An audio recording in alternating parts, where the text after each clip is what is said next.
அஸ்ஸலாமு அலைக்கும் and hello everyone. இன்றைக்கி மதாசி கிச்சனில் நம்ம பருப்புக்கீரை எப்படி பண்ணலான்னு பார்க்கலாம்.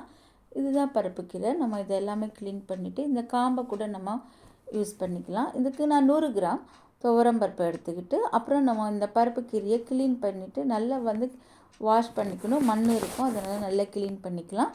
அப்புறம் தக்காளி 2 தக்காளி, வெள்ளைப்பூண்டு, சின்ன வெங்காயம் சேர்த்தா நல்லது, சீரகம், வெந்தயம் 1/4 டீஸ்பூன், மஞ்சள் 1/4 டீஸ்பூன், சீரகம் 1 டீஸ்பூன், அப்புறம் மிளகா பவுடர், அப்புறம் காயம். நான் கட்டி பெருங்காயம் சேர்த்துருக்கேன். ஏன்னா துவரம்பருப்பில் கொஞ்சம் கேஸ் அதிகம், அதனால் நம்ம பெருங்காயம் கண்டிப்பாக சேர்த்துக்கணும். சேர்த்துட்டு நம்ம குக்கரில் மூடி போட்டுட்டு கொஞ்சம் ஒரு 3 விசில் வந்தோடனே நம்ம ஆஃப் பண்ணிக்கலாம். என்னுடைய வீடியோஸ்க்கு வியூவர்ஸாக இருந்தால் ப்ளீஸ் சப்ஸ்கிரைப் பண்ணிவிட்டு பெல் பட்டனை ப்ரெஸ் பண்ணிக்காங்க. பழைய வியூவர்ஸாக இருந்தால் ப்ளீஸ் ஒரு லைக் போட்டுக்காங்க. அப்புறமா இதில் நான் புளியை கொஞ்சமாக ஊற வச்சுருக்கேன். அதை நம்ம கரைச்சி ஊற்றிக்கலாம். இந்த குக்கரை ஓப்பன் பண்ணிவிட்டு இதை மாதிரி நம்ம நல்லா பருப்பையும் இந்த கீரையையும் மேஷ் பண்ணி விட்டுக்கலாம்.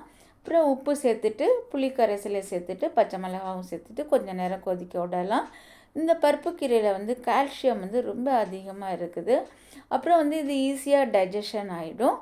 அப்புறம் நம்ம ரத்தத்தில் கொழுப்பு இருந்தால் கூட இதை பருப்புக்கீரையோட வெள்ளைப்பூண்டு அதிகமாக சேர்த்து நம்ம சாப்பிட்லாம். தேங்காயும் நான் சேர்த்தாச்சு.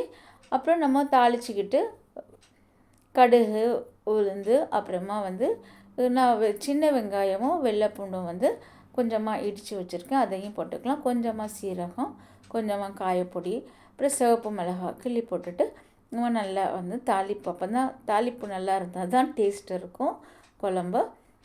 அதை நம்ம இப்போ தாளிச்சிட்டு நம்ம குக்கரில் நான் இதை திருப்பி நல்லா கொதிக்க வச்சுருக்கேன். அது கூட நம்ம இந்த தாளிப்பை சேர்த்துக்கலாம். வீடியோ பிடிச்சிருந்தா ப்ளீஸ் ஒரு லைக் போட்டுட்டு சப்ஸ்கிரைப் பண்ணிக்காங்க. அஸ்ஸலாமு அலைக்கும்.